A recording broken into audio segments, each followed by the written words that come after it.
Ladies and gentlemen, boys and girls, welcome to the Nick Beasley Show featuring my favorite podcast co-host, my co-host, RJK Forever, Rodney Knight. Rodney, are you looking forward to these NFL games this weekend, bro? Tomorrow, Thursday night, yo Dallas Cowboys walk into Philly, but I don't think they're going to be taking over that trap. Oh boy, yeah. We're going to get into it, though. Yeah, we're going to get into it. This is the reigning defending Super Bowl champion, so I don't know what to expect in that game. Y'all, I can tell you right now, y'all ain't winning. Let's get into the predictions, though, because every week we will do the ESPN Pick'em predictions each and every week. So let's get into this. Rodney, you're going to go first mainly because it is your team. Dallas versus Philly. Who you got? Do you want me to be honest or do you want me to be biased? Be honest.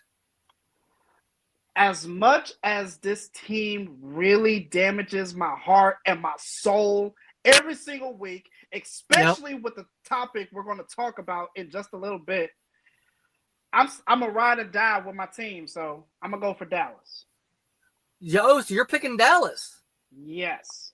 We're gonna get that one wrong. I know we're gonna lose. Like, I gotta be honest. I know we're gonna lose, but all right. On Friday, this is my pick. We got the Chiefs. We got the Chargers in Brazil, and I will be watching. It will be on YouTube for free, which I think is awesome. Also, shout out to Tom Grossi, Ice Show Speed, and some other guys that are getting to stream the game and do like the watch along thing where they can actually show the actual game on the screen. That'd be great. I mean, it's KC. It's week 1. I got to go Kansas City. Ooh, really? Yep. Next game up. Sunday morning, Tampa Bay versus Atlanta. Who you got, Rodney? Now, this game is absolutely going to be interesting because, in my opinion, this game right here, this could be which team will win the NFC South.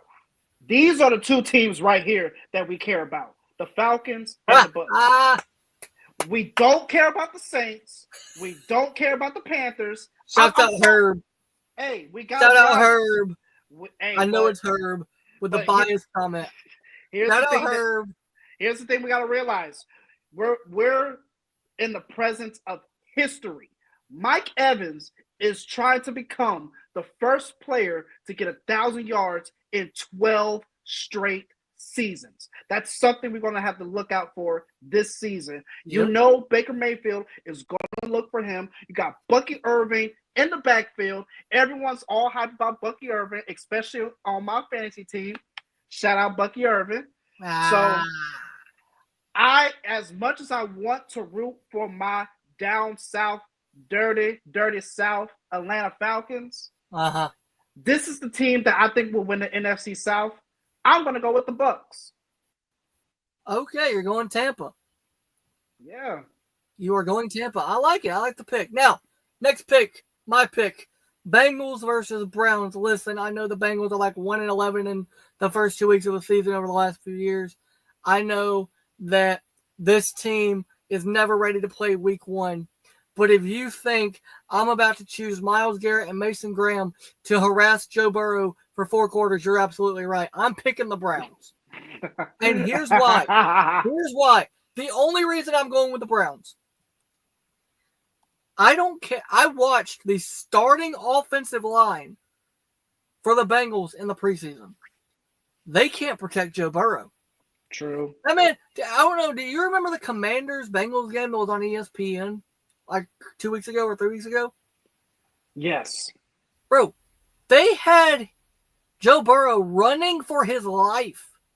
I don't even know why he was out there without T and Jamar, but that's besides the point. Listen, I love Trey Hendrickson, but the rest of that Bengals defense is not going to be able to stop Jerry Jeudy. They are not going to be able to stop the running game. I don't care. They're just not going to be able to do it. I think Trey will get maybe 1 or 2 sacks. But Myles Garrett and Mason Graham on that defensive line, I can't. Plus Denzel Ward. It's scary. I can't pick against the Browns. I honestly cannot. I want to because I love Joe Burrow. But I can't pick against the Browns because I can't trust the Bengals defense or their offensive line to keep Burrow upright. Right. The next game. Oh! Ron, be nice to me. So here's the thing that we got going into this game. This is going to be Daniel Jones' first start as the Colts starter. He beat Anthony Richardson out the job this preseason. So you got a young tight end that you definitely are going to look out for with the Colts and Tyler Warren. So that's one of your guys that you were talking about in the preseason. That's one of the young guys you want to look out for, Tyler Warren. So definitely look out for him. So you got Tua going into the game. The biggest question for Tua is he going to stay healthy the entire season? That's going to be the biggest question. And then with Tyreek Hill, is this his final season with the Dolphins? Here's the thing. As a Dolphins fan, I can confidently say I don't think he makes it through the season on the Dolphins. I think by the trade deadline, he's gone. Because I think one of two things happens. Either one, and I hope it doesn't happen, either one, injuries plague this team like they have in the past, and we end up just trading Tyreek because we're not going to be competitive. Or two, Tua and Tyreek's relationship is so destroyed, so distraught, that they just have to let him go. And that's probably going to happen. I hope neither one happen because I love both of them, but dude, I'm going to be honest. I am not confident going into this game against Indianapolis because it feels like Indy does have more chemistry as a team than Miami does. I mean, for the first time since Tyreek got to Miami, he is not a captain. Right. That's not a good thing. That says that something's wrong in that locker room. Because the captains were voted on by the teammates, by the players. And he was not voted to be a captain this year. Something is wrong in that locker room. So that's why I'm going to flip it to the next game and yeet our way to the next game and pick the Colts. Dude, I hate you so much. Sorry. No, sorry. I agree. I would have picked the Colts as well. Oh, Lord. The Tom Brady Bowl. Week 1. The Raiders versus the Patriots. Am I dumb if I say I'm picking the Patriots to win this game? I wouldn't call you dumb, but I'm going for the Raiders, actually. Here's the thing. It's in New England, right? Mike Vrabel's first game as a head coach. Drake May with Stephon Diggs. Travion Henderson. And it's the Tom Brady Bowl. Because Brady's but for the Raiders. But here's the thing. You got Max Crosby leading that defense. Then you got Jacoby Myers as your receiver. Yep. Then you also got a returning Amari Cooper as well. And then you got a top 5 tight end in the league with Brock freaking Bowers. Then you got a veteran quarterback with Geno Smith, and to top it all off, you got one of the best rookie running backs coming into the league in a very long time, Boise State's Ashton Jeanty. I'm going for the Raiders. I'm going to be honest, man. I mean, I want the Patriots to lose. They're in my division. But I just don't think Mike Vrabel's first game at home with the team they've got, the defense is better. And honestly, I don't trust Geno Smith. I got to go. Veteran. I know, but I got to go with the Patriots. All right. Oh, God. The Cardinals. Hold on. Let me set this up. The Cardinals versus the team that's starting the wrong quarterback, because it should be Tyler Shough. But, Rodney, go ahead before I lose my mind.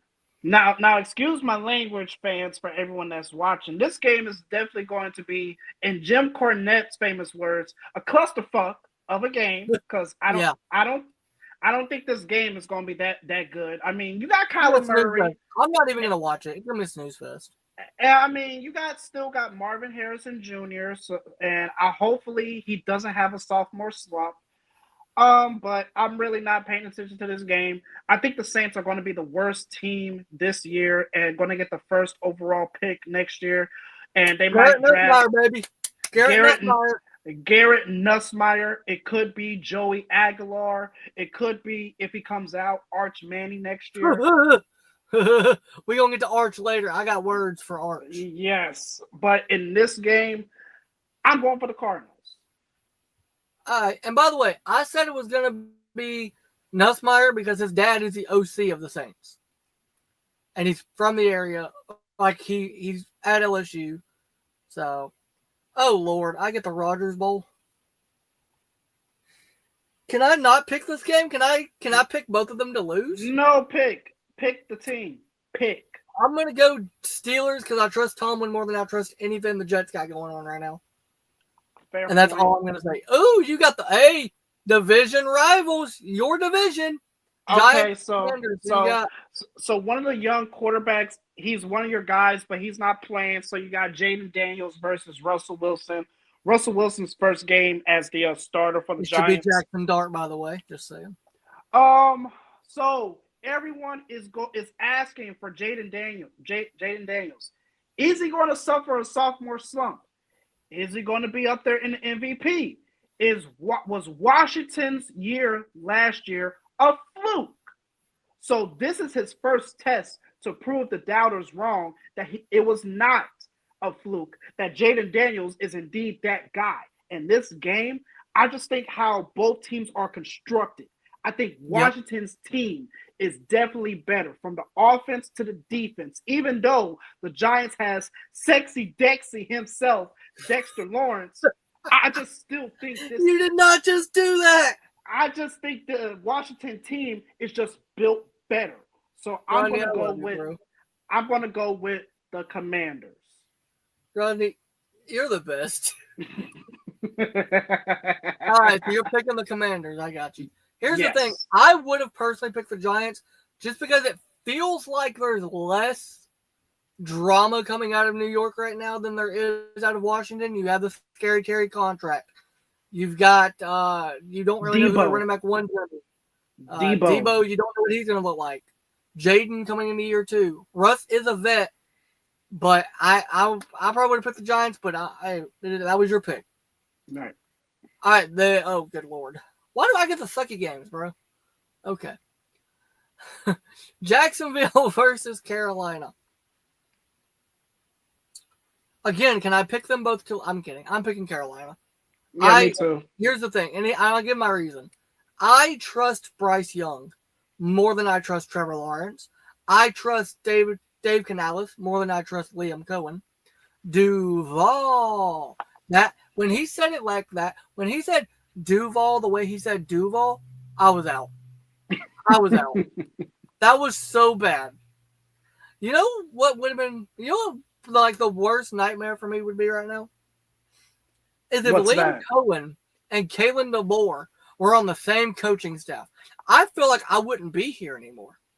Wait. We're going to get into Caleb DeBoer later I'll deal with Kalen in a minute, but I'm just saying. Let's save it for Kalen. Save Kalen. Save him for later. I'm saving it, but I'm just saying. All right. So, yeah, I'm picking Panthers. Okay. Hey, Cam Ward, the rookie, versus the guy who should have won Rookie of the Year.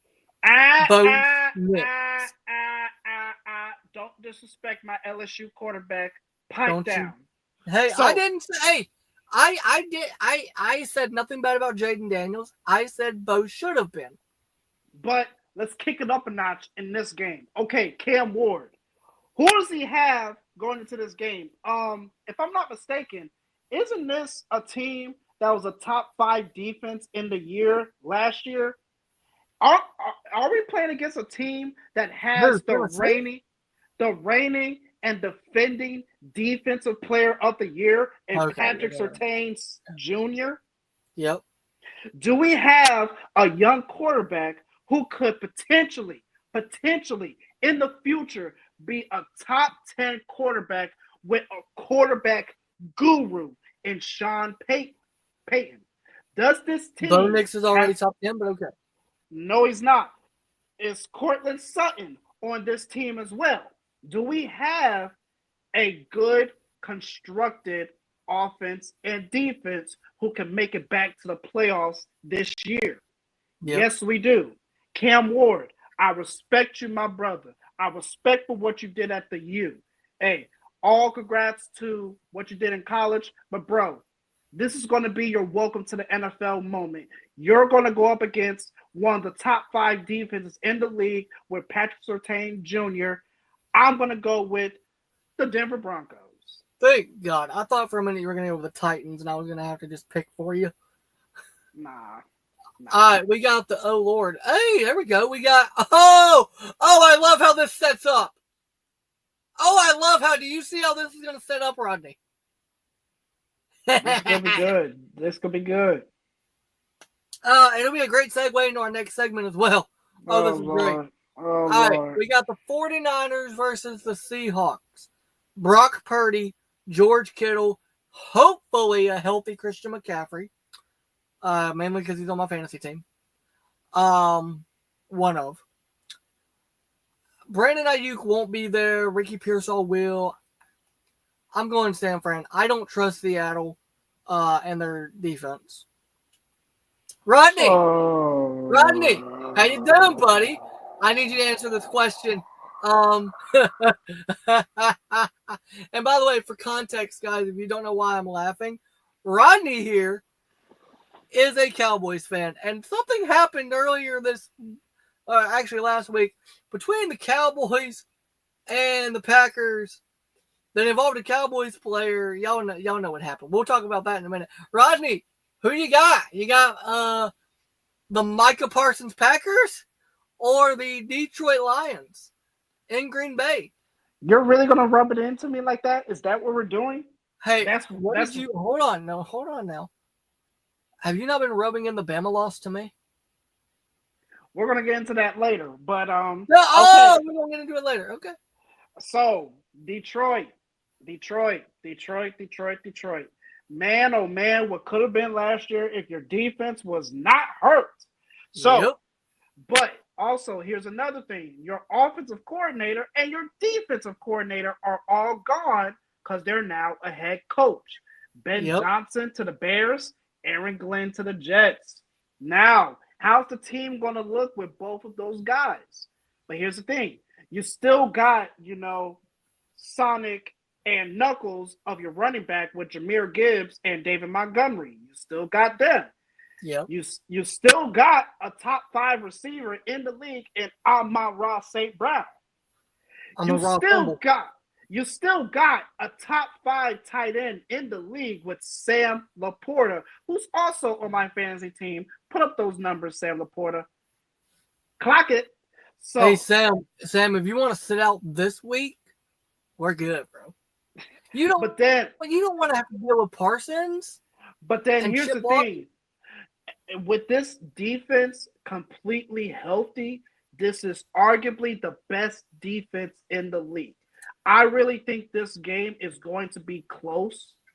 I think it depends on the defense by both teams. I mean, the Packers are favored, but not by much. I think this will be a close game because I trust Jared Goff more than Jordan Love. Do you? I want Jordan Love to get sacked 3 or 4 times. Whoa! I want the defense to surrender. The Packers defense to surrender 35 points. Whoa! I want Michael Parsons. Hold on, my phone just dropped. Lord have mercy. I'm about to lose my mind, guys. I want the defense to. What did Mike ever do to you? I'm going for the Lions. Next subject. I'm going for the Lions. All right, you picking the Lions. Okay. You picking the Lions. Yes. I would have picked the Packers, personally. Mike didn't hurt you. Boom! All right. Ooh. And then, oh, man. God dang it, bro. Look at Hold on. Yeah. Can we let No. Go back. No. I thought we should do the Texans and Rams, and then I'll do the Bills. No. All right, fine. I can do the Bears anyway, so it'll be fine. Yeah. Here's the thing. I do not trust anything the Rams have said about Stafford's back and it being fine and him being okay. I don't trust what Dan Orlovsky said. And listen, I love Dan Orlovsky. I've tried to get him on on the podcast. He ain't coming. He's not coming. That's number one. Number two, I highly disagree with what he said about Stafford's fine. I don't believe that. Stafford is a 37-year-old quarterback with a back injury. I don't care if they got to put freaking extra padding on him. A back injury lingers. Okay, back pain lingers. Ask Tony Romo. And look, Romo. CJ Stroud, okay, he's looking for revenge. Nico Collins, Jaden Higgins, them boys coming for revenge. Yep. Will Anderson Jr., I miss you at Bama, son. We need you. Do you got another year of eligibility? Can you get out your contract with the Texans and come home? We need that intensity. We need that I'm going to win it all mentality, which we don't got at Bama right now. And it's really making me sad. I watched the game like 8 times over. I keep finding problems, and it's not we're going to get into that later. Yeah, okay. I'm going to pick the Texans because I don't trust Stafford's back injury, and I think Will Anderson is going to absolutely face. Now, oh, good Lord. Rodney, be nice. This is going to be a great game, first of all. No. Forget being nice. No. I'm going to get real. So, guys, let's listen here. So, for y'all that don't know, my favorite quarterback in the league is Lamar freaking Jackson. The man that should have won the MVP last year. No, forget your fake MVPs. Lamar Jackson had better stats than your boy Josh Allen last year. But Josh Allen. If we're going based on stats and not the better team, then Joe Burrow should win MVP because he had better stats than all the quarterbacks because he had to make them playable. Lamar Jackson, without Patrick Mahomes, is the best quarterback in the league. First of all, Joe Burrow threw 41 touchdowns to 5 interceptions. And Lamar Jackson could do that in his sleep. But did he? What was it? What was his touchdown interception ratio last year? Better than Josh Allen's. But what team won more games last year? By one freaking game. By one game. Counts. Every game counts. Every Sunday counts. Hey, you go listen to Chad Ochocinco. You go listen to Uncle Ocho. They say every Sunday you're auditioning for 31 other teams, and because you never know when your spot can be taken. Even the best quarterbacks in the league can be sent packing. Look at Drew Bledsoe, bro. He was a great quarterback till he got hurt in New England. And then Tom Brady took over, and guess what? He never got it back. Well, here's the thing. The Ravens' defense is a hell of a lot better than the Bills' defense. I trust them more. I didn't say the Ravens didn't have a better team. I said which quarterback had to do more to get their team to win. And that was Joe Burrow and Josh Allen. Hey, Josh Allen. Hey, shout out to your wife who's on Spider-Man and whatnot. And so you did not just shout out his wife after hating on him. Hey, shout out to your wife, Lamar Jackson. Take his freaking MVP from Josh Allen. Lamar Jackson is finna school you boys. Go to the freaking Super Bowl. Lamar Jackson, represent Baltimore, bruh. I'm going for the Ravens. Okay, well, first of all, that's all cute. But then you said the Super Bowl part. You do realize in order to get to the Super Bowl, they have to get past Roger Goodell, Patrick Mahomes, and Taylor Swift's Voodoo Magic. Man, Taylor Swift, Travis Kelce, Patrick Mahomes, the Chiefs, bro. Hey, first of all, I ain't say I was a fan of them. I said they're going to have to get past the Voodoo Magic, and I don't think they do it. I don't think any team in the AFC. The only team in the AFC that's going to be able to beat the Chiefs is the goddamn Denver Broncos, and that's because they play them twice a year, and they'll see them a third time in the playoffs, and they're going to smoke Mahomes' ass. Anyways, I'm going for the Ravens. Mahomes will shit his pants when he sees them boys coming off the Hey. Just like my man Cat Williams says, I'm going for the Ravens. Dismissed. Well, that's all cute. All right, here we go. Vikings versus Bears. I got some things to say. J.J. McCarthy, I swear to God, if you come out looking like shit in Kevin O'Connell's offense, you just got Adam Thielen back to give you another receiver because it's so important that you look good instead of Bryce Young. Okay, JJ, here's the thing, bro. You've got the greatest NFL receiver currently playing. I'm not going to say of all time because there's T.O., there's Jerry Rice, there's Marvin Harrison, there's Randy Moss. There's too many great ones. I put Ocho on a list of greats, but he's not on that list. He's on a different list. He'd be on like the greatest list of entertainers. But Justin Jefferson is the best wide receiver in the NFL. I understand Jamar Chase. Jamar Chase has had Joe Burrow the entire time he's been basically a professional athlete because they played together at LSU. Aside from the 1 year which Jamar didn't play because of COVID, he sat out and just trained for the NFL. But Justin Jefferson has had Kirk Cousins. He delivered with him. Now, he had Sam Darnold last year and got Sam paid by Seattle. Mm-hmm. Yep. JJ, if you don't show up, and I mean, I'm talking MVP numbers this year, because you can't win the Rookie of the Year. I'm talking MVP numbers, boy. If you don't do that, you're out. You're out. I want you benched and cut from Minnesota. Because there should be no reason that any quarterback looks bad with Kevin O'Connell calling plays and Justin Jefferson is your wide receiver one. Now, that being said, the Bears. You went out last year, you drafted who you think is the best quarterback. You also got him Rome Odunze. You also brought in Luther Burden. You also brought in Ben Johnson. You've also revamped that entire offensive line, including trading for the Joe Thuney from the Chiefs, which I never thought was going to happen. And you still got DJ Moore as your receiver one. Yep. You still got DJ Moore. Caleb, I was harsh on JJ. Caleb, this is it. I'm going to tell you right now.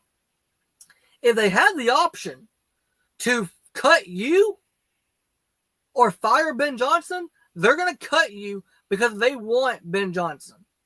They drafted you because they knew they wanted to get rid of whoever the coach was last year. I don't even remember his name. They wanted to get rid of him for Ben Johnson. Ben Johnson wanted you. And I'm hearing reports that you were slow to understand Ben Johnson's offense. Bro, pick up the damn phone, call Jared Goff. Jared Goff looked great in Ben Johnson's offense. And I know y'all are division rivals, but Jared is also a veteran and will probably help you understand Ben Johnson's offense. He won't give you everything he knows. Right. But he'll give you enough. He'll be like, hey man, this is a simple concept. This is a simple dig route. This is simple. You got to understand it because the preseason you looked good. So did Kenny Pickett. Ask where Kenny Pickett at now? He a backup for the Raiders. And that's only because Aiden O'Connell got hurt. I don't think if O'Connell got hurt that the Raiders would have got Kenny Pickett. And I don't think if O'Connell would have got hurt that the Browns would have kept Kenny Pickett anyway. I think he would have cut. Yeah. Yeah. Caleb, you this is it, bro. You got to show up. That being said, I'm picking Minnesota. Agreed. Because Brian Flores is a damn good coach. They got screwed over in Miami. Yep. With that whole tank for Tua and we're gonna lose thing, that's bullshit. You don't lose. You don't. Here's the thing. I understand like the March for Arch and the Sever for Trevor and the fans say, hey, let's tank. You're making millions of fucking dollars. You ain't going out there trying to tank. And then you got the GM going, we want you to tank for Tua or we're going to fire you. Bro, if I was the owner of the Dolphins, I'd have fired that GM. I'd have been like, no, we're not. Because here's the thing. The other 53 guys that were on the roster before Tua got there, they didn't want to lose. Their families depend on them being on an NFL roster. Because that's much. Bro, you ain't dealing with. First of all, we're going to talk about it in a minute with the college thing because college kids aren't college kids anymore. It's professional athletes with agents making millions of fucking dollars. You don't go out there and lose. You just don't. It doesn't happen. So for the GM to go, I want this team to lose, fuck that. You tell the GM to take his ass somewhere else. I don't want him in Miami if that was his plan. Because guess what? Since we've gotten to it and got rid of Flores, we haven't been much better. I love Mike McDaniel. I think he's a great play caller. Hire Brian Flores back as the goddamn head coach. Make Mike McDaniel the OC for all I care. I like his offense, but his leadership is piss poor. We got guys in the locker room fighting because of how bad it is. Tua and Tyreek aren't on the same page anymore because of how bad it is.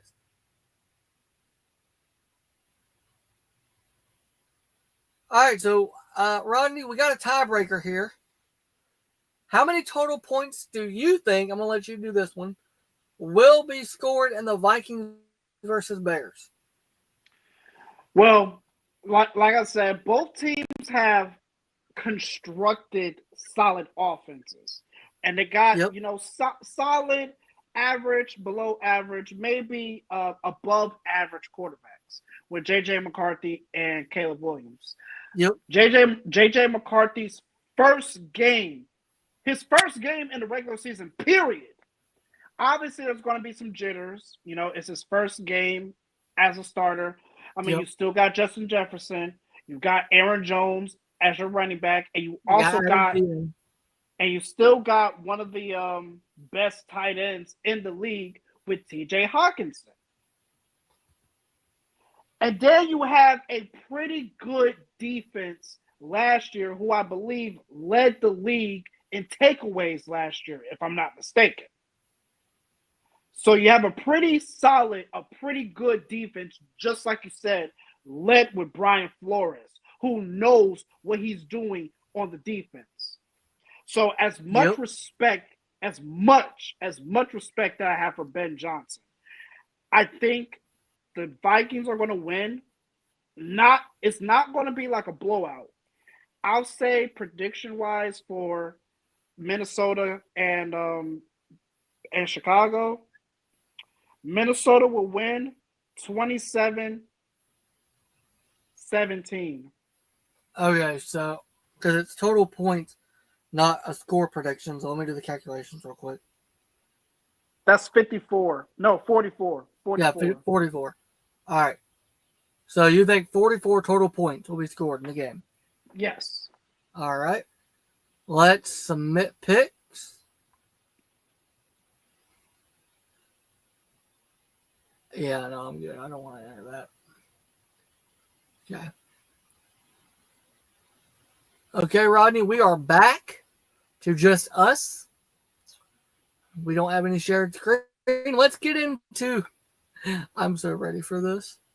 You have no clue how excited I am for this moment. Yeah, I might have to stop. Parsons traded to the Packers, baby.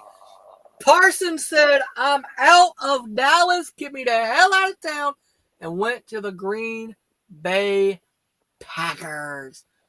Rodney, don't be sliding down on your couch, boy. Sit up. Do I really have to talk about this again? You absolutely do. I already made videos about this. I did too, but we haven't done it live on the podcast. Come on. Oh, my God. Oh. Hold on. I'm going to do you one better. Oh, Lord. Oh, guys. So, for people that follow me on my YouTube, follow me on my Instagram and my TikTok, I made a few videos about this trade with Michael Parsons, and I definitely had some other people give me their opinions on their take with the trade. I'm going to say this. So we just signed Darren Bland, re-signed Darren Bland for 4 years. I believe it was $92 million. Okay, so that's a good contract. Darren Bland did lead the league in pick sixes, I believe a year or two ago. So you had no freaking money for Micah Parsons, who's a top 5 defensive player in the league. Are you freaking kidding me, Jerry Jones? And the fact is, you only got 2 first-round picks when you could have got 3, 4 for a player that's in his prime, and especially trading it to the freaking Packers, who's actually a rival of us. Don't you forget, a couple years ago, this team whooped our asses in the playoffs with Jordan Love when we was the better fucking team. If I'm not mistaken, isn't this the same team where Dez Bryant had that catch that was overturned in 2014? Yes, it was the Packers. And if memory serves me correct, this is the same team that beat us in 2016 when we were 13-3, best team in the NFC. Rookies, Dak Prescott and Ezekiel Elliott running them up, eating them boys up, taking them for lunch, breakfast, and dinner to the touchdown. Who do we lose to in the playoffs? The freaking Packers. You made a trade to the Packers that not only makes them better on defense, but now the Packers have Super Bowl contention with them now because of this trade. Jerry Jones, as a fellow Dallas Cowboys fan, I've said this already, but I'm going to be explicit now because I still haven't gotten over it. Forget you. You know what? Fuck you, Jerry Jones. I'm sorry. I wanted to keep it peaceful and not explicit, but I'm going to say explicitly because, I got to get off my chest. I understand that we might not have had the money to pay him, but the fact is that Jerry Jones didn't even contact his agent, which made it a lot worse. And if I'm not mistaken, this is the same agent who represents George Pickens, who you just traded for. And also, you're going to have to talk to him when George Pickens is a free agent after this season, because this is the final year of his rookie contract. Jerry Jones, what the hell are you thinking, bro? What are you thinking? Because obviously all these moves that you're making doesn't make any sense, bro. So obviously I expect the worst for the Dallas Cowboys this season. I don't want to be negative for my fellow Cowboys, but I got to be honest. I don't expect much from Dallas this year. Hell, I don't even care if we only win 5-6 games, bro. This trade just sucked the air out of me, bro. It really did. And I just don't know what we're going to do. Oh, my Lord, help my Cowboys. Micah Parsons, I hope you shred it in Green Bay, bro. Have 10-plus sacks again, bro. And just to bring you up, guys, up to speed, this is a fun fact. There are only 2 players in NFL history who have had 12-plus sacks in their first 4 years. You want to know who those 2 guys are? Reggie White, the Minister of Defense, and I don't hear you guys. The second guy is Micah Parsons. That's who you traded away, Jerry Jones. So, and you think we're a better team after this trade, Jerry Jones? Do you hear yourself talking? You think this trade makes you guys a better team? The camaraderie went down because of this trade, because Micah was close to a lot of guys. Pickens, Lamb, Prescott, all of them was close to Micah Parsons, and you traded him away. Good for you. Good for you. Fuck this trade. Fuck Jerry Jones. I said it. Nick, I'm done talking about Jerry Jones. Bravo! Oh, man. You know what, dude?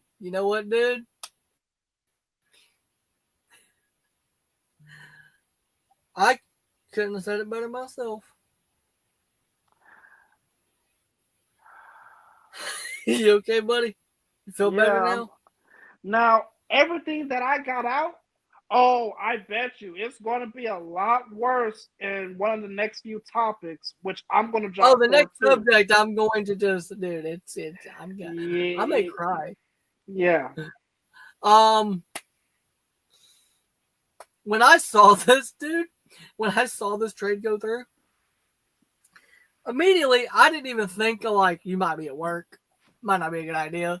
I picked up the phone and I called you and I was like, bro, I couldn't believe it. Oh, dude, it was great. It was fantastic. It was beautiful. Listen, Micah getting traded to the team that Jerry Jones said himself. This is Jerry's actual words. That's the worst loss I've ever witnessed as a Cowboys owner. And that was like 3 years ago. Listen to the Packers. Oh, it was beautiful. It was fantastic. Listen, buddy, I'm not going to say much on it because I already made a video on it. Plus, I made another video on it. And you just said your piece.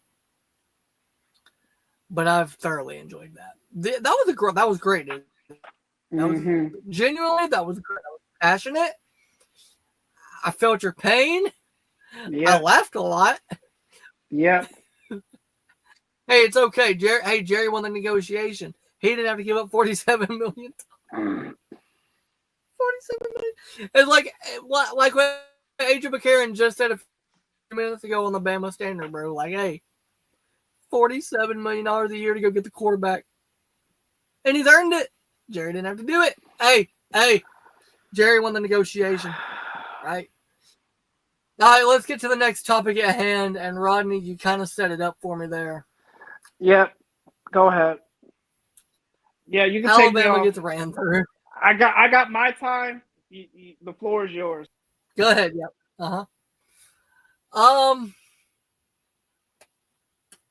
Where do I start? Let's start with this. I've rewatched that damn game 8 times. And every time I've watched it, I have found more problems. So let's start with this. First of all, our defense doesn't want to tackle. We just didn't show up. We don't know how to show up. That's number one. Number two, the offensive line, non-existent, other than Caden Proctor. And everybody going after Caden, shut the fuck up. He was the best O-line we had. As far as the quarterback, Ty Simpson, he was the only fucking guy on the goddamn roster that fought other than Bernard. Him and Jerm, that was it. We had nobody else. Ryan Williams didn't show up. Isaiah Horton got injured early. The running back room, fuck it, dude. Kevin Riley is our guy until Jam gets back. Fucking run the ball with Kevin Riley. Richard Young and Kevin Riley. I want to see the rest of them. Put the rest of them on the bench. And by the way, like, here's my thing. The fact that we left Tallahassee and Kalen DeBoer did not get fined $10 million fucking dollars for bashing a headset or a tablet or, I don't know, bench the damn defense that's not showing up. I guarantee you there's guys behind them that are not making as much money that would show up. And Deontay Lawson, I don't know where you went, dude. I don't know what you did this offseason. I know you're recovering from a torn ACL. But if you're not 100%, then you shouldn't have been playing. And as far, look. I've heard that there was a players-only meeting, okay? After week 1, there shouldn't be. There shouldn't be a players-only meeting. It shouldn't be happening, but whatever, I guess. Look, the AP poll came out today. Alabama's ranked number 21 in the country.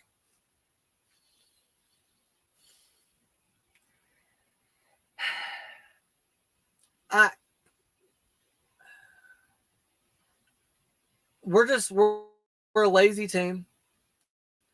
Defense is lazy. Offense is lazy. Well, actually, no, the defense is lazy. The offense wasn't lazy. The offense just couldn't get a rhythm going. Ty is perfectly fine. Because here's the thing. Keelan Russell, I see all the Bama fans wanting Keelan. He's not ready. They've said that. They've been like, yo, super talented. Dude is talented. He's a baller. Not ready. He ain't ready for this. And it's okay. He doesn't need to be ready yet. He's a freshman. Let him develop. He's not even number 2 on the depth chart. Austin Mack is number 2 on the depth chart. And I guarantee you, he's not ready. Or they would have maybe put in somebody else if they didn't think Ty was the guy. Ty is the guy. I've been riding on the Ty Simpson train for 2 years, begging them to play him over Milroe. They never did. Now he's playing. Listen, give Ty time. First of all, the running game has got to help that kid out. We were non-existent. We couldn't run the ball, and our defense couldn't stop the run. And this jet sweep motion bullshit that we saw, the same shit Vandy did, it's the same shit Oklahoma did, it's the same shit that Gus did when he was in Auburn. It's the Gus offense. We know that. Like, Gus runs the ball. It's called the Gus bus for a reason. He's not sitting there. He likes a quarterback that runs. And Thomas Castellanos, listen, dude, I apologize to you. Because I had zero faith that you were going to be any good. I was wrong. All the Bama fans were wrong because we all thought we're going to go in there and beat the fuck out of you. But you know what? And look, Tim Keenan was out, and I understand that. Okay. Jen Miller was out, and I understand that. It wouldn't have mattered. We were bad. It was bad football.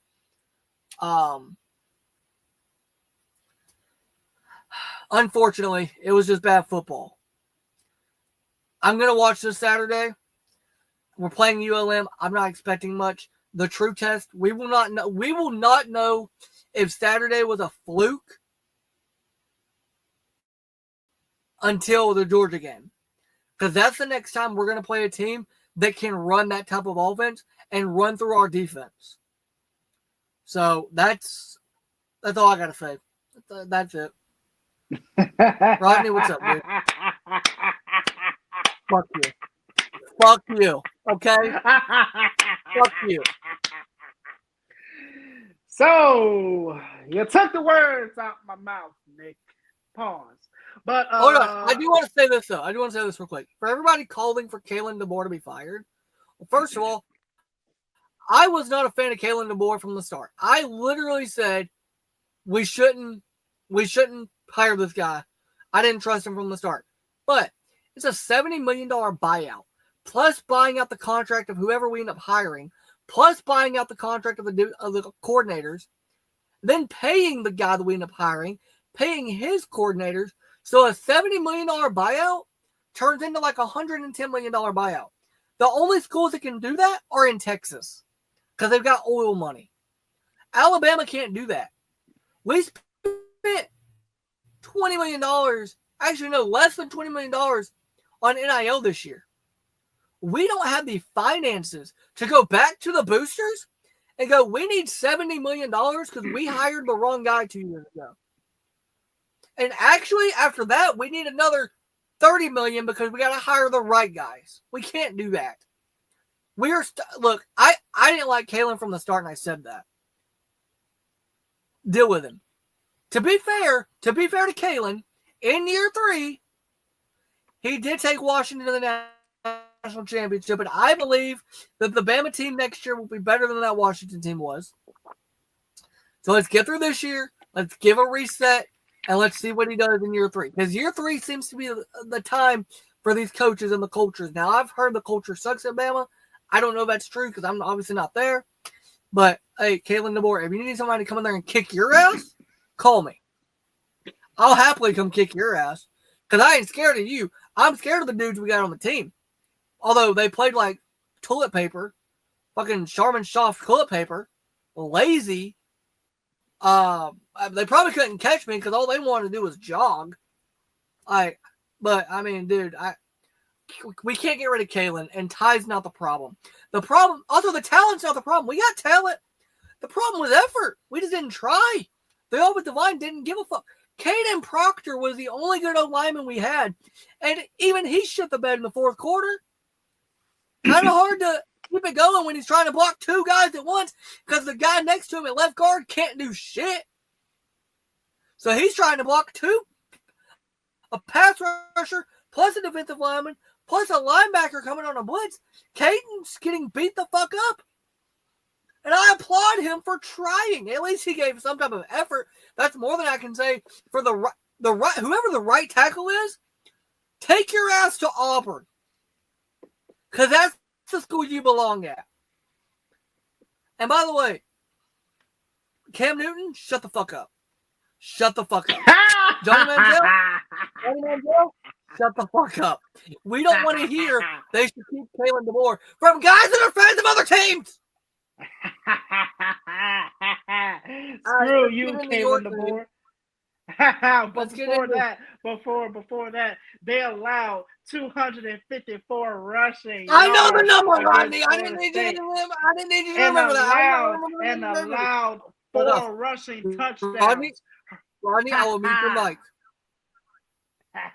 Hey, I knew that. We didn't need. Hey, let's talk about a team that I actually enjoyed watching Saturday night. Yeah, that one, LSU wins in week 1 for the first time in 6 years. By the way,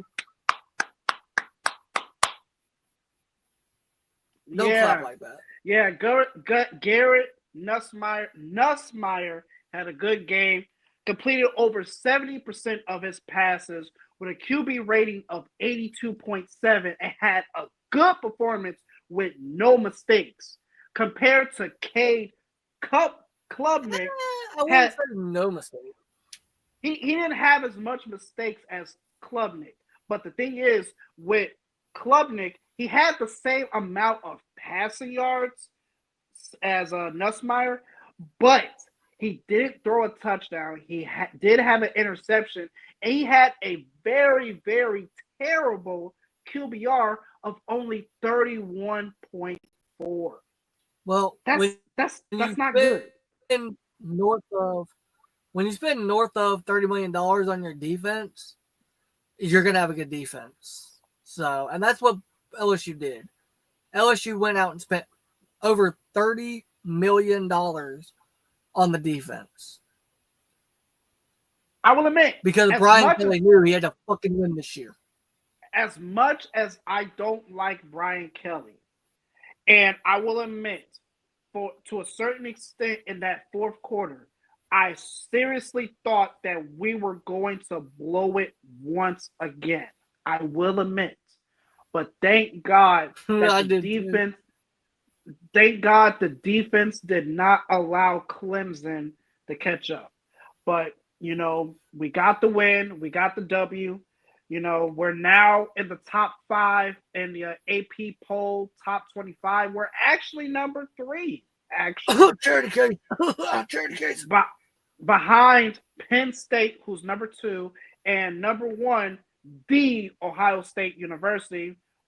Beat a team that we're actually going to talk about in the next topic, but LSU. Well, what we're going to talk about in the next topic is actually their quarterback, less than the team. But I think with LSU, yeah, dude, LSU was good.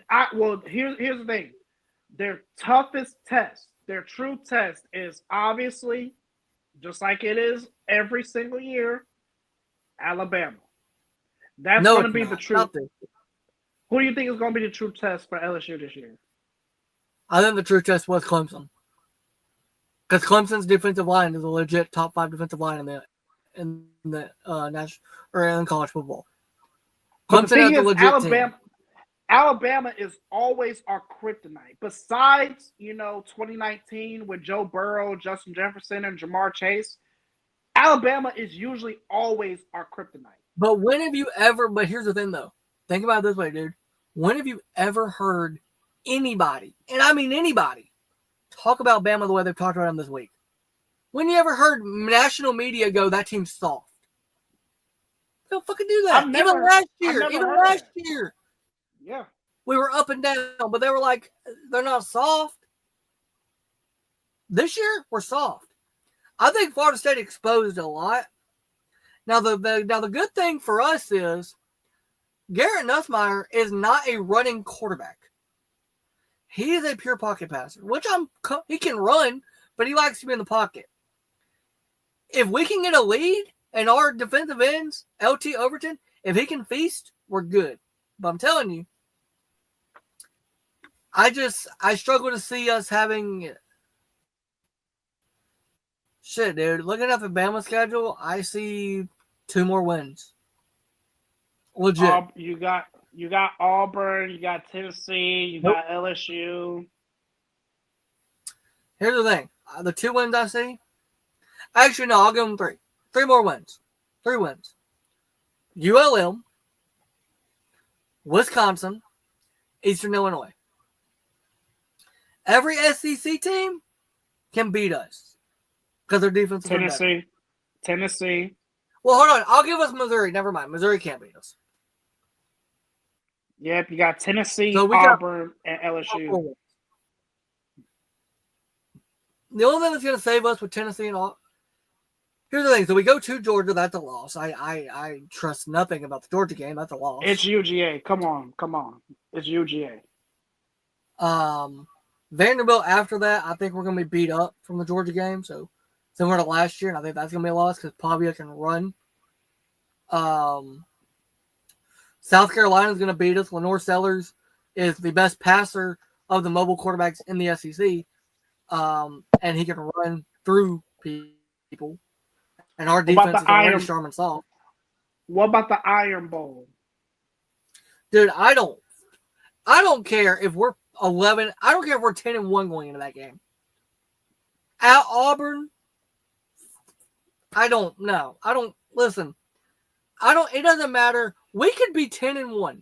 They could be 1-10, and they'll find a way to beat us. And that game doesn't matter. That game is an outlier from the rest of the other 11 games matter for the playoffs.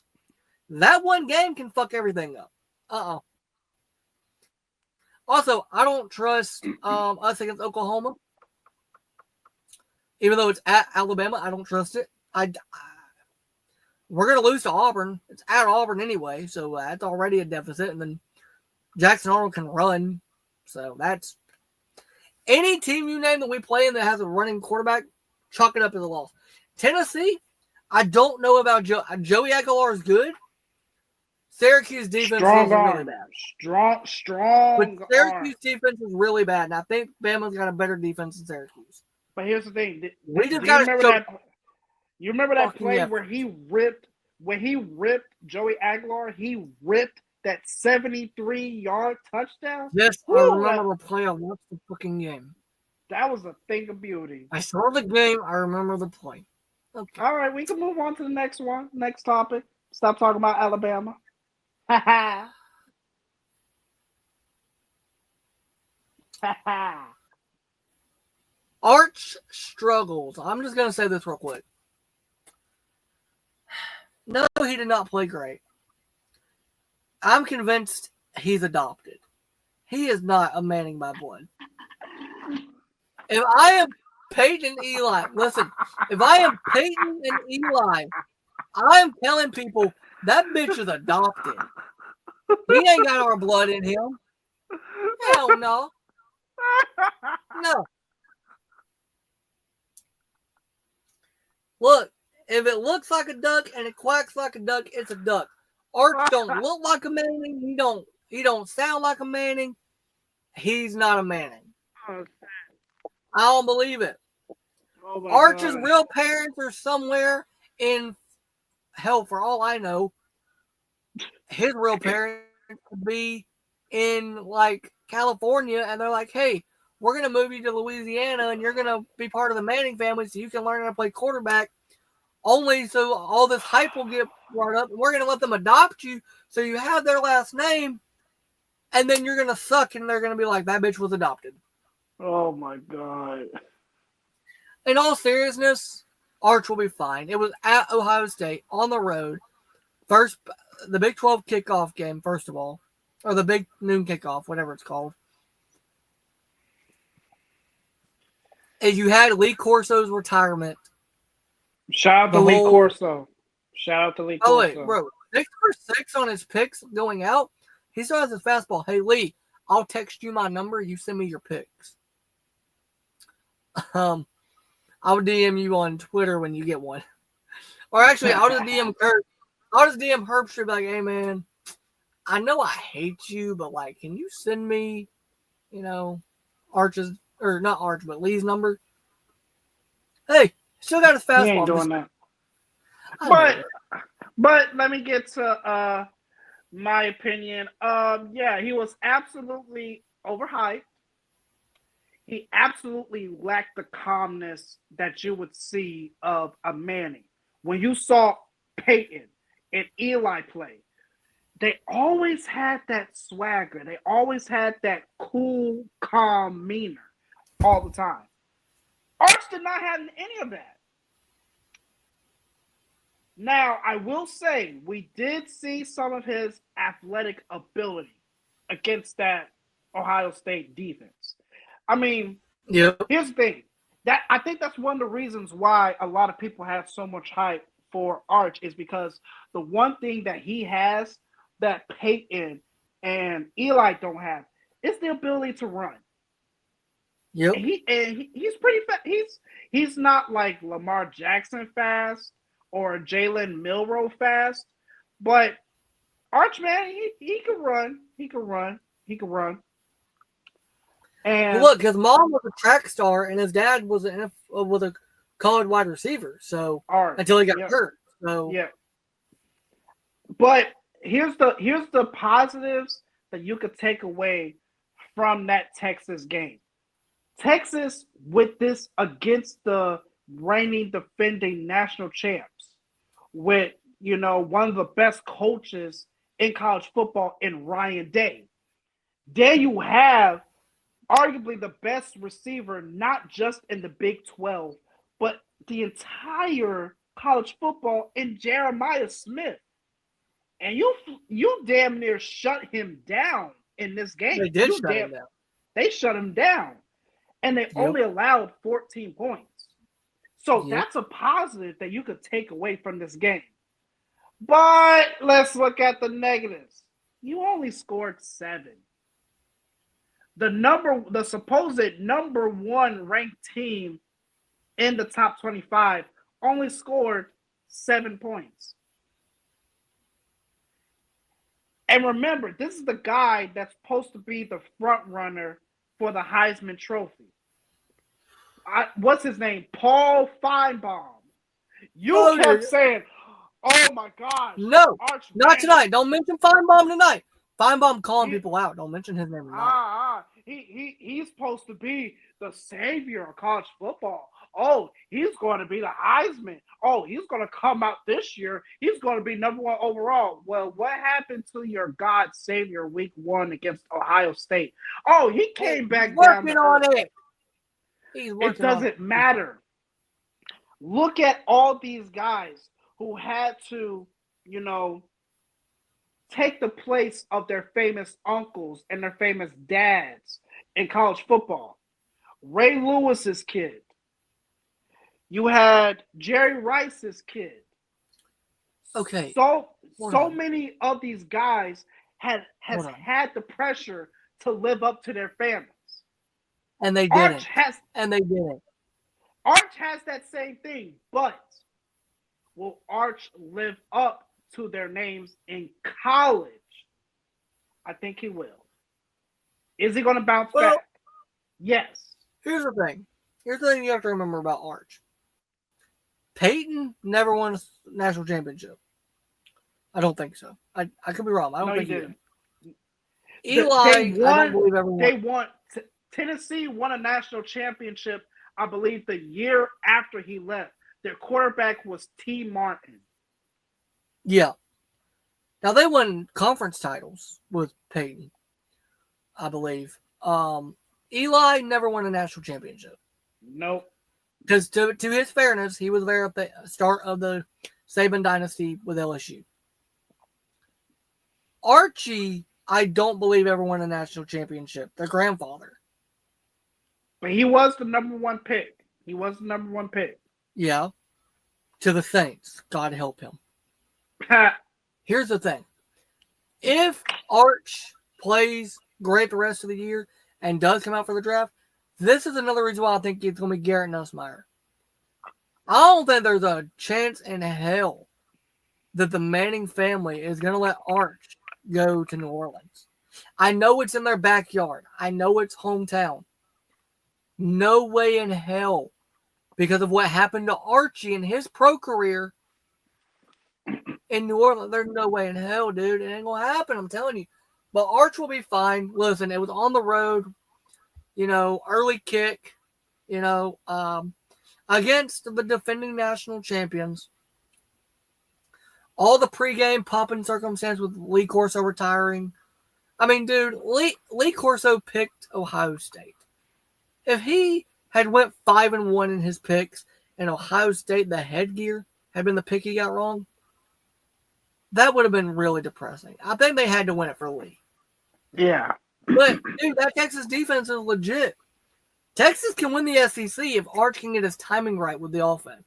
And he will. It takes reps. He hasn't played against a real team yet. He started against UTSA, or maybe it was ULM and Mississippi State. Come on, man. Mississippi State's not an SEC school.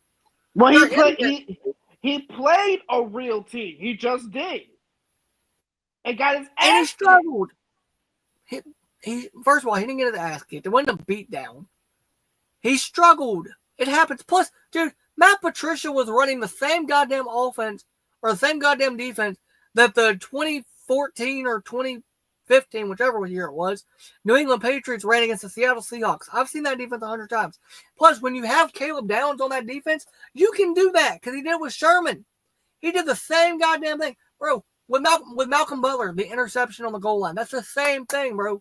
They were showing Caleb in the linebacker spot looking to blitz, and then they'd ship him out to cover. Malcolm Butler did the same thing against Seattle on that interception on the goal line, which I still have not forgiven Russell Wilson for, by the way. My favorite NFC team is the Seahawks, so I will never forgive Russell Wilson for that.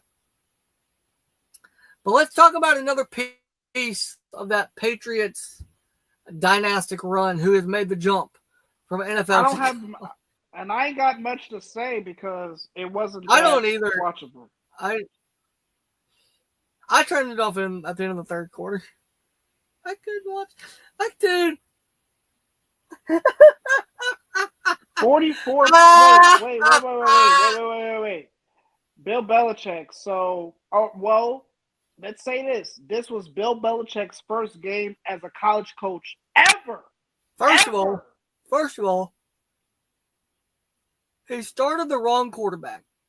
Max Johnson should be the starter. The son of Brad Johnson. Max Johnson should be the starter. Not Gio Lopez. I love Gio. Good dude. He ain't starting. 44 points, Bill.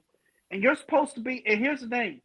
I understand this was his first game coaching college, period. Because he's always been in the NFL. Yep. But Bill Belichick, aren't you supposed to be a guru on the defensive side?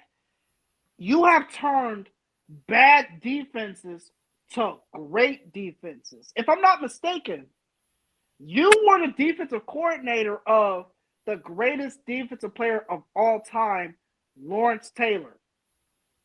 You also had great players on the defense such as Ty Law, Willie McGinnis, Richard Seymour, Teddy Bruschi, Rodney Harrison, who should be in the Hall of Fame.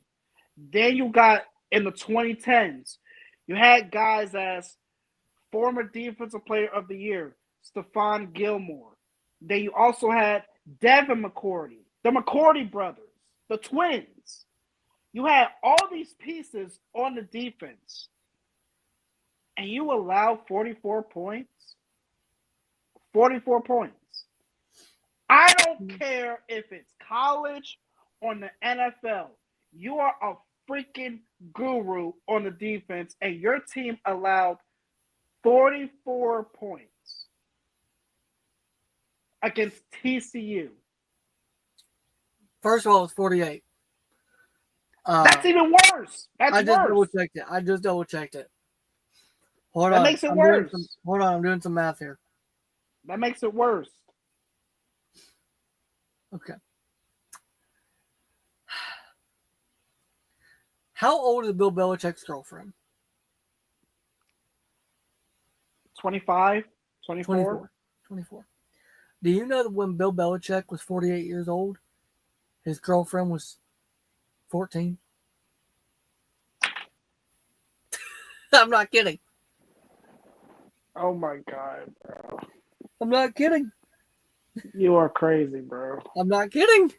You are crazy. Somebody pointed that out. Hey, shouts out to your buddy. We're taking that off.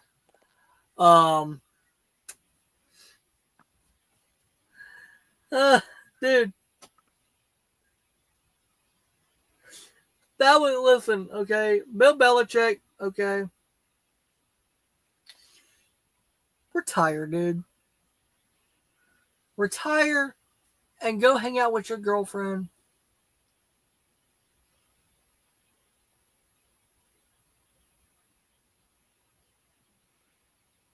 Bro, what? I know what he's talking about. I do, like, okay, is he talking about the Belichick thing? Because I didn't say he kidnapped her. He's talking about, basically, he's saying that he's grown at the end of the day. She's grown at the end of the day. I mean, hey, they didn't get together when she was 14. They got together when she's 24. Look. We're talking football here. We're talking football. We don't care about his girlfriend. We don't care about his girlfriend. I just had to point it out that he scored as many points as, how old are you? The score was it? I had to point it out. It had to be pointed out. But listen. Look, Chapel Bill. Oh, wait, no, that's not true. Because it's only been 10 years. So I don't know. I saw that on Twitter that she was like 14 when he was 48. But then that'd make him 58. And that motherfucker's like 70 years old. So never mind. I just realized that's only 10 years ago. Regardless of the point, Bill, retire, go hang out with your hot ass girlfriend who's a cheerleader, and just, I'm sorry, you're never gonna win in college, bro. Bill Belichick is too soft now to coach college football. You know why Saban got out? NIL. Yep. You know what's going to drive Bill away from North Carolina? Having to NIL. tell him, bro, unless Tom Brady's kids are coming to North Carolina to play for you, leave. Unless you know that Gronk and Edelman and Brady and Moss and them boys and their kids are coming to play for you, leave. Because you won 6 Super Bowl championships with Brady. You won 2 as a defensive coordinator, to be fair. But you ain't done shit as a head coach without Brady. That is a fact. You bounced around before you got Brady. That's Go get you Jack Brady. Go get you Tom Brady's son. You're good. Because he's on the mindset of a winner. But here's the thing. He'll probably go to Michigan because he's Tom Brady's kid and Brady went to Michigan. And then he'll probably get drafted in the 6th round by the Patriots. And then pick 199. And then an injury will unfortunately happen to the starter, whoever it is at the time. And then he'll come in and ball out. And then they'll win 6 more championships and you'll be dead and you won't be able to see them. But still, I just like, dude, I felt so bad for Bill yesterday, which I know is crazy to say because he's making like millions of dollars from the college, but like, you're on national TV. And by the way, dude, I don't know if you follow TCU's Twitter account. I don't, bro. They've been having a field day. I gotta tell you some of these tweets they've been doing, bro. Oh my god, I love whoever the admin is for TCU's Twitter. I need you working for me. I ain't gonna pay you, but I need you working for me. Oh man, this was a bad day for Chapel Hill. Michael Jordan, bro. Yeah, Michael Jordan turned off this game. I bet he did. Yeah, I turned it off like 3rd quarter. Yeah, when I saw that rushing touchdown in the 3rd to open up the 3rd quarter, I was like, yeah, this game is over. This game is over. Like, I gotta find it. They did a funny ass tweet. Hold on. Oh yeah, somebody, I don't know who it was. Somebody tweeted out, if Matt Patricia has Arch Manning in hell, what do we think Bill Belichick will do to the poor kid at TCU? TCU football quote tweeted it after the game and said, I guess we'll never know. Bro, Skip Bayless tweeted out, TCU is about to get blown out. Too much MJLT about to get mossed. TCU Twitter tweeted out a gif of Stephen A laughing. If you know the history between Skip and Steve. Bro, that's trolling. That is definite trolling. Bro, Carolina football tweeted out on August 24th. Excited to showcase our program this fall on Hulu. TCU quote tweeted it last night. When does episode 1 come out?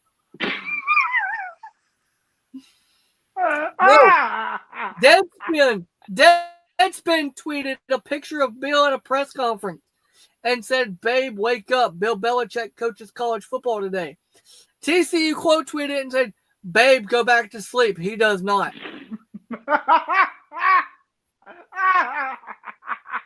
Bro, you know the meme? Hold on.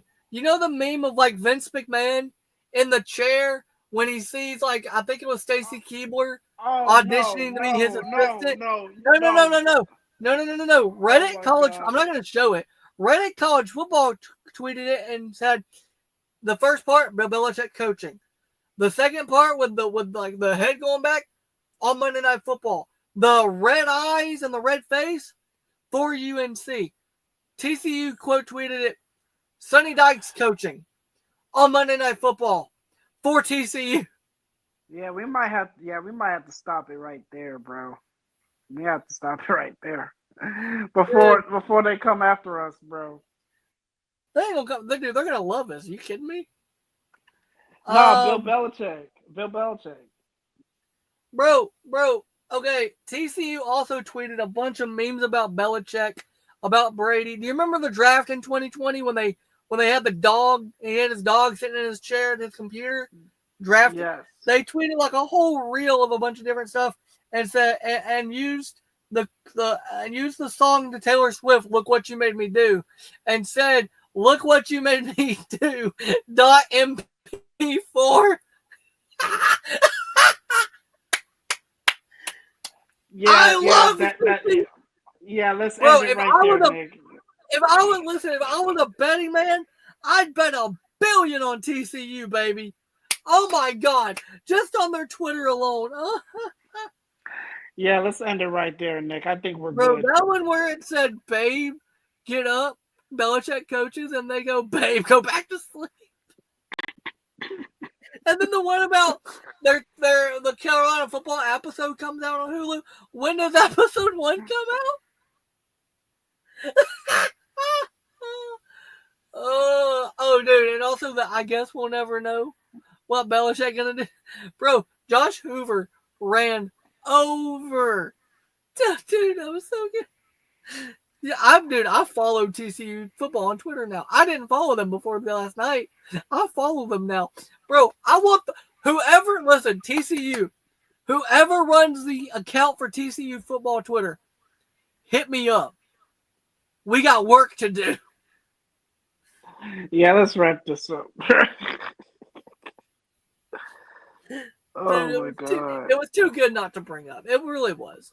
Come on, you have to admit, that was funny. It was. All right, let's wrap this up, guys. Thank you for watching, listening, viewing, commenting, the people that did comment. Shout out to Herb and Raj. Big shout out to Herb. Shout out to Rockstar, who is one of Rodney's friends. Rodney was on his show last night. I did watch it. I mean, I mainly watched North Carolina get their teeth kicked in, but I also watched that little podcast. Thank you guys for watching. We appreciate every single one of you, all of you subscribers. Much love, much appreciation. Thank you for listening. Make sure to check us out tomorrow at 12 Eastern Time, 11 a.m. Central Time on Spotify. The episode will be posted. I am working on getting clips from like the last month of podcasts. It has been a hellacious month. I've been busy. I'm working on getting clips done though. Rodney, tell the people where they can find you when you're not on the Nick Beasley Show. Yes, so you can find me on YouTube at RJK Forever 4 and TikTok RJK Forever 4, and you can also find me on Instagram at RJK_Forever 2. This is RJK, aka Rod the Sports God. Yeah, I'm not going with that name. I know who gave you that name, but I ain't going with it. Rodney, as always, thank you for being on. I appreciate it. Again, shout out to the Herb and Raj podcast. Guys, make sure to go check their stuff out tomorrow on Herb and Raj YouTube, also on their Twitter. As they have now moved days, they will no longer be live on Tuesday nights. They have moved over to Wednesday nights before I could announce that we were going to move to Wednesday nights. So Raj and Herb, I will talk to y'all about that later.